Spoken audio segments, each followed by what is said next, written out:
So right now we're going with very simple 3 threads, and ideally what you want to do is by threading the bottom, you would put it straight up. And this seems very fundamental, but it's very important. If by chance this gets moved because someone wants to put a hanger on it or whatever, this will not sew. Any machine, you want to make sure the thread goes straight up.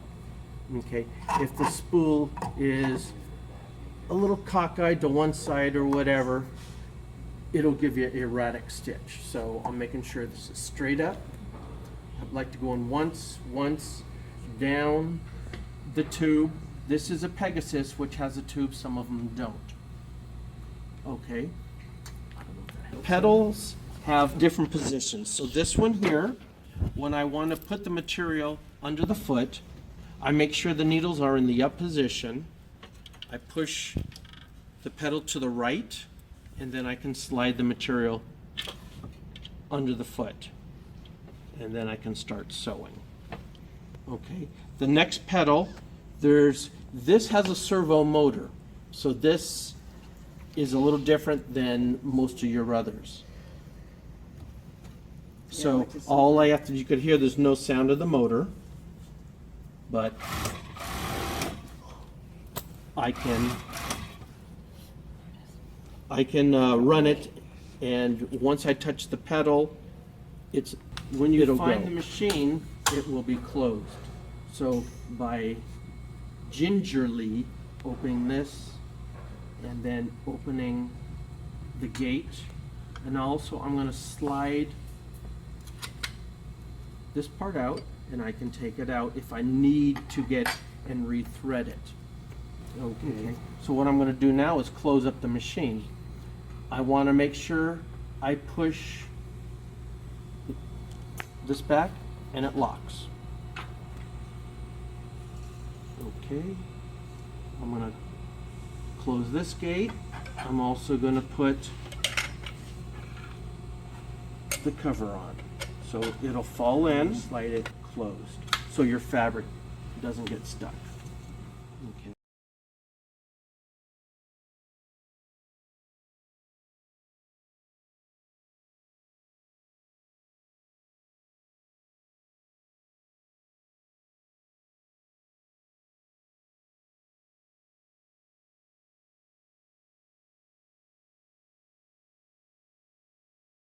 The first tension disc is the outside needle. Middle, inside needle. So this way when you do it, you don't have to worry about things being tangled. Through the thread guides into the tension disc, and you want to make sure it's in between. And all you have to do is just follow it through all the thread guides. Okay, now this is in the down position. Sometimes it's in the up position. Okay, so that's going to be up to wherever the hand wheel was left off. Okay, this here on the top is the take-up, and depending on what you're sewing on, sometimes you'll have this on the outside or the inside, depending if you want more stretch or not. Okay. Now these needles, the same as overlocks, thread from front to back. The long uninterrupted groove on the front always goes towards you. The little scarf on the back side, that always goes away from you. So if you have the needles in wrong, it won't sew. Right now they're size 12. We'll see what you need. 12 to 14. So in a design room, in a factory, they may use size 8, which is very thin. Size 9, most common is 10 and 12. And once you start getting heavier to 14, that's something with a lot of body. You also want to make sure that you're using a ballpoint needle and a good needle, or else you'll get holes in your garment. This machine turns away from you. Okay, same as the overlock. Most all overlocks turn away from you, the hand wheel. Half of cover stitches turn towards you, half of it turns away from you. The best way to see which way you should turn the hand wheel is turn it on and just tap the pedal just a little bit. And then you can see which way it rotates.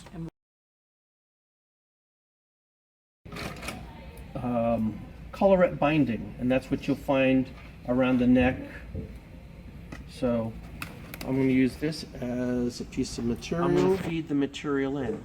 Anytime you're putting binding on, you do it before you put the seam in. Anytime you're hemming, you're going to do it when it's a complete garment. So this binding would be a pre-cut piece. This is how you would find it. This is not how you're going to have it. Right. Ideally, when in a design room, you're going to have a cutter who cuts it. This right now is 1 3/8 binder, and you can have anywhere from 3/4 inch raw. And when you look at these numbers, this is a cutting size, 1 3/8. And depending on your material and the stretch, you may have to go a little bit wider. You want to make sure that your binder is completely full from the bottom to the top. This is a single fold binder, which goes in most t-shirts. Anytime you have straps coming off your garment, you'll use a double clean folder.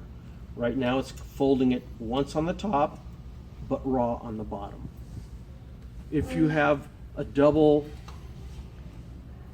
clean folder, what happens in a regular shirt is it gets too bulky once you start going over the seams. Okay, so we'll start. I'm just going to feed the material in. And just like anything, watch your fingers. Okay, and then you want to make sure your binding's not caught. You want to make sure it's free. And depending on the material, you may put this once, twice, you may hold it up. You'll have to work with it.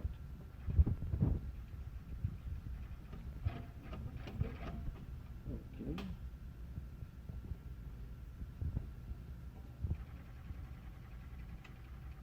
So right now, it is a wide binding, okay?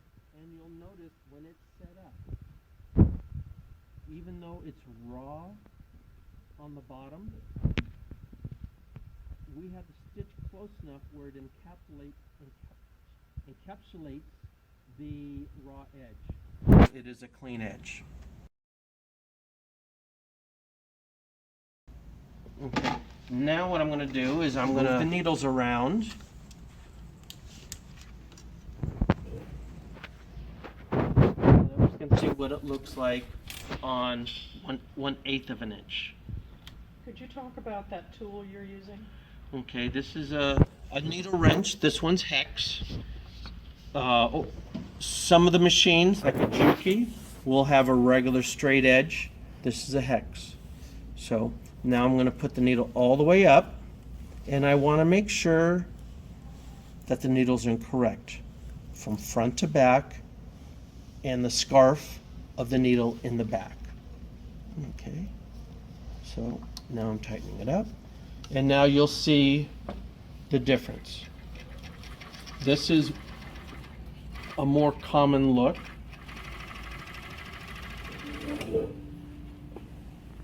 Where this is the wide. A lot of kids wear this one. Will get more stretch than this, but this is more accepted. This is a prettier look. Okay, and you'll usually only use this on knit material. Okay, to finish, I'm going to sew straight out off the material. Using this for hemming material. So I'm going to take the binder off, and you'll notice at this point you'll see it's folded twice on the top and once on the bottom. The best thing to do is to take the binder, put it in the drawer with the screw. When you're hemming, you're going to start at one point, usually on a side seam, so that you have less threads. Okay. And you'll notice I can't sew it this way because it'll be upside down. So I have to sew it all upside down. We would measure. You will decide, and this is up to you, if you want a 1/2 inch hem, 3/8, 3/4, depending on the garment. That's all up to you. I can get a guide tape or a metal guide and put it right here so I know exactly where to sew. That's Sticky good. notes. So ideally, if I'm going to be having a 1/2 inch hem, I want to be able to encapsulate this raw edge between the two needles. I'm going to measure where to put the tape. So you have the outside needle that I'm going to mark it to. So ideally I want it hopefully in between, but I definitely don't want it to the right of the inside because it'll look bad. And what I'll do is I'm going to show you how to do it, and then I'm going to show you how to do it wrong. Okay, so I'm going to run this.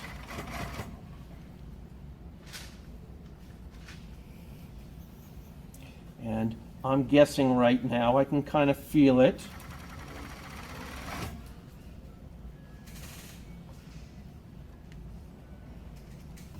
Okay, and now I'm going to do it a little bit wrong. I'm going to go too far in and then too far out. And then this way you'll be able to see what it looks like.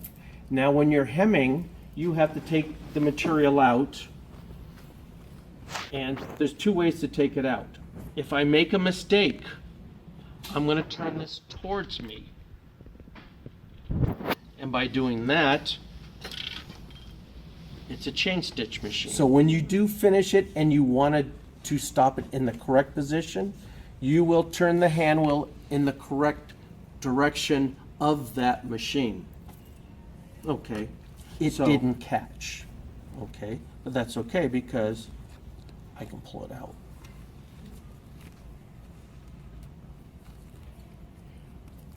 Just okay. Now, when I'm sewing a hem, I will take it off in the middle of the garment. Okay, and how do you do that? You make sure you turn it in the right direction, and I'm gonna turn it in the right direction and bring the needles up all the way. At that point, I'm gonna take the material, push the foot lift, and take it out. And you'll look at it and you go, oh, look at all those threads. That's normal. Cut them.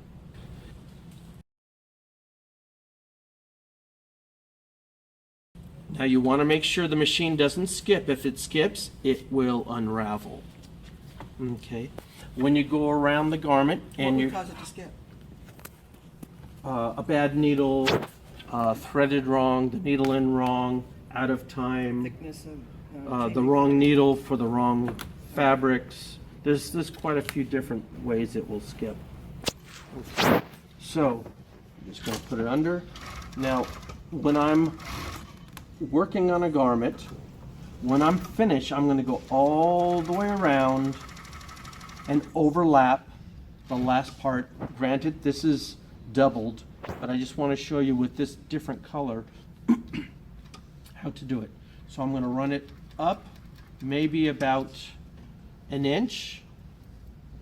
Pick up the foot, make sure the needle's in the up position, and pull it out.